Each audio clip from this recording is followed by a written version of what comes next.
All right, Joseph. So I know before I tried to get you to talk about this, but Okay. I'm going to hold you hostage today. I will this time. All right.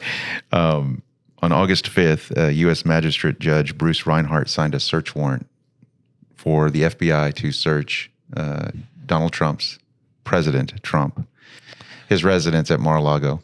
And apparently, the FBI brought a safe cracker, opened the safe, and it's empty.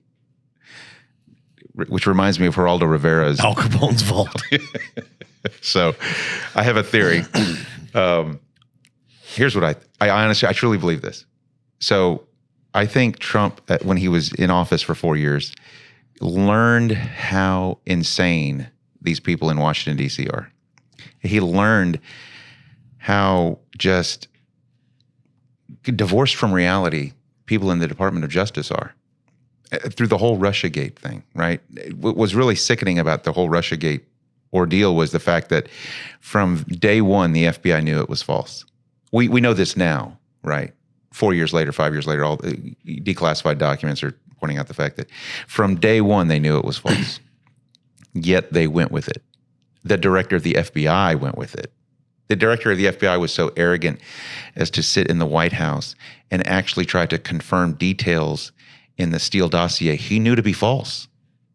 Think about how arrogant that is, right? That's what James Comey did.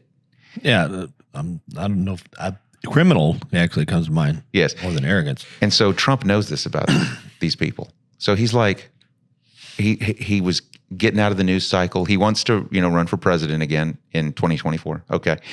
And he needs to get his name back into the news cycle. But he, at the same time, he needs to expose the Department of Justice, the federal government in general, as the buffoons they are. Mm-hmm. So he tells his people, hey, look, empty the safe. All right. Who knows? I mean, who knows if anything was ever in there? I suspect something was. I mean, we all have a safe, don't we? And we all put stuff in it. Well, you said that the other day. Nobody has an empty safe. Yeah. Apparently Donald Trump has an empty safe. Although I suspect there was a note in there, any Fed reading this note is an asshole. Made you look. Yeah. I hope it was a signed picture of him. Whoever finds it, you can have this. Now, of course, when presidents leave office, every president wants a library, presidential library, right? Mm-hmm. So they collect copies of documents that they've signed over the course of their administration. They declassify those documents. They put them into an archive, right? Mm-hmm. That is then searchable by university researchers, mostly people writing books, or other insomniacs. Yeah. And that's, of course, what I think they're really doing is he knows they don't want him to have a presidential library. They know that it burns them in their sleep that Donald Trump might one day have the Donald Trump Presidential Library. And it's probably going to be some giant gold building with a huge letter T on the top of it that turns. It rotates, sparkles. And when you walk in, there will be girls in bikinis. And on one side, there will be a casino. And on the other side, there will be like a really nice steak restaurant. And then you'll go into the Presidential Library. Welcome to the Trump president. That kills them. That will exist one day. So, and he knows this because he's not a stupid man. He's a very smart man. He knows that how much they hate him. So, what does he do? Empties the safe, sets up some boxes of documents, and everybody's, well, he had classified documents. Well, here's the thing: every document in the inventory, in the executive inventory, right? Congress has its own library. The executive has its own archive. And so each one of those documents is numbered. So when a president leaves office, they sign an executive order to declassify a range of documents, right? Okay, so just like every president before him sits down and does that, he did it as well. He sat down with the lawyers, he sat down with his staff at the White House. They grouped documents. They said, okay, well, we're going to declassify all these documents for the Trump Presidential Library. And they put them in boxes, they take them, they put them in storage until the presidential library is built, and then they take those documents, they put it in the library, and then you can come and research it. This is what's been going on forever. well, not forever, but since about the 1950s when I think Eisenhower left office. And Okay. all right. So I think what probably happened, if I had to speculate, and this is complete speculation, by the way, complete. We don't know anything. Yeah, so he goes to Jared Kushner. He does. And he tells Jared Kushner, "All right, I know they think you're compromised. And so here's what I want you to do. I want you to go to one of your friends at the DOJ, and I want you to tell them that you've seen classified documents in my possession." And of course, Jared Kushner's like, remember who Jared Kushner is. He actually got Israel and the United Arab Emirates to sit down at a table and sign a peace treaty so that the UAE would recognize Israel and Israel would recognize the UAE. Because before this, right, if you had an Israeli stamp on your passport, you couldn't get off the plane in either Saudi Arabia or the UAE. So if you visited Israel and your passport had been registered in Israel, you couldn't visit Saudi Arabia or the UAE. Yeah. And so he got those two countries to sit down and recognize Israel. Israel recognized those countries so that policies like that would cease to exist, right? So the freedom of travel and freedom of commerce between these three countries has now initiated, right? Never before in history, right? Jared Kushner is the one who actually sat down at the table and talked to those guys and negotiated that. So he's not an idiot. So I think even he knows what's going on. And I think he sent him over there and Kushner was like, he had to spray some sweat on, he ran into his friends. He probably texted his friend at the DOJ, "Hey, man, we need to meet. Can we meet tomorrow? I'll be in New York or something." "Oh yeah, sure." And they went and they met at a bar and he's like, "Man, I don't know what my father-in-law's doing. He's crazy. I think he's got classified documents. He might even have nuclear secrets." And of course, the Department of Justice, his heart's like his fluttering. He's like, "Oh, finally. And so they run back and they sign an affidavit that they've learned from a confidential informant. Now Jared Kushner's, magically a confidential informant, AKA a mole, right? We understand that he's, in possession of, and so they go get this drawn out search warrant with this once again fictitious affidavit because remember they presented 4 fictitious affidavits to a FISA court in 2016 so they could spy on him. Yeah, it worked before. It worked before, it would work again. Sure.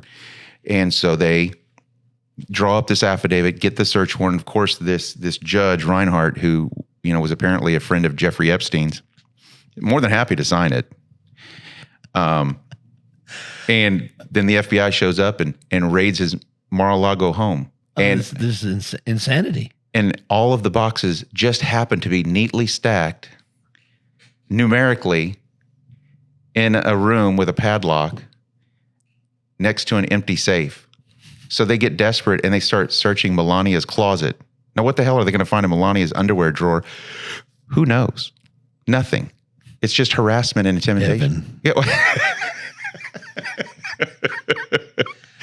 It's just harassment. Yeah, it's harassment and intimidation is what it is. I mean, if you were writing this as a script or a movie, it'd be a comedy. Well, they would give you notes. The producer would write notes saying, "No, this is really not really believable." And her wardrobe, really? Cut that part out at least, And imagine always the juxtaposition there. They switch it around. Imagine if the anointed one, Barack Obama, his house was searched. Oh my God.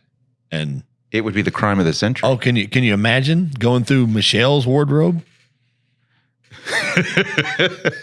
I mean, with all the jockstraps, the outrage, the outrage. I mean, Melania, they're happy. They're I went through it, but go through Big Mike's wardrobe. Oh, I know. It would be outrage. So I really believe, I believe this to my core that Trump is playing them. I believe it. I very well could be. And he's just, as soon as I heard the safe was empty, I was like, he saw him coming. Okay, so who guards every president's home? The Secret Service. Mm-hmm. Every ex-president, every former president, every residence of the president or former president of the United States is guarded by the U.S. Secret Service. And technically it's watched by the CIA as well, because The president and every former president is entitled to CIA briefings even after they leave office, right? So the CIA is not going to walk into an unsecure facility to give a presidential briefing to either the president or to a former president. So their residences have to be swept. They have to be searched. They have to be secured by the U.S. Secret Service and to some extent the CIA, right? So Mar-a-Lago is going to be one of the most secure facilities because not only does Trump have Secret Service, but he's also got his own private security detail that is sitting on Mar-a-Lago. So there's absolutely no need for him to be afraid of leaving something in his safe at Mar-a-Lago. That's going to be the safest safe on planet Earth, probably. Yeah, exactly. Okay.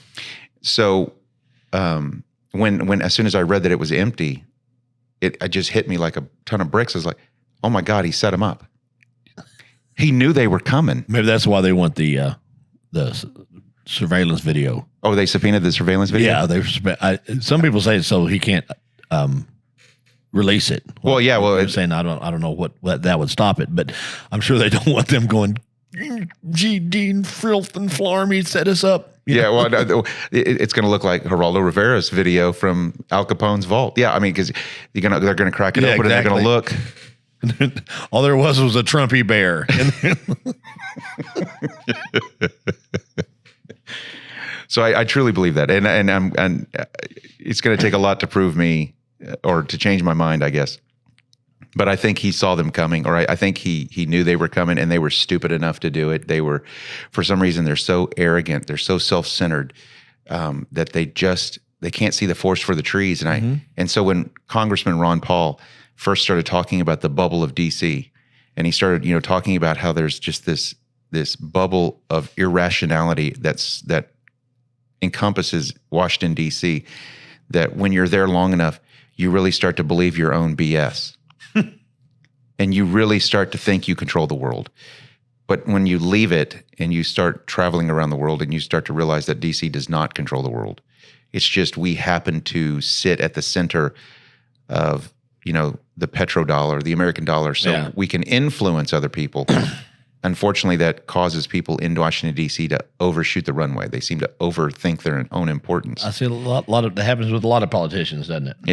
So anyway, that's my theory. That's a pretty good theory. Well, maybe we'll see how it plays out. If you have your thoughts, comment below. We'd love to hear from you. And we'll see you in the next video.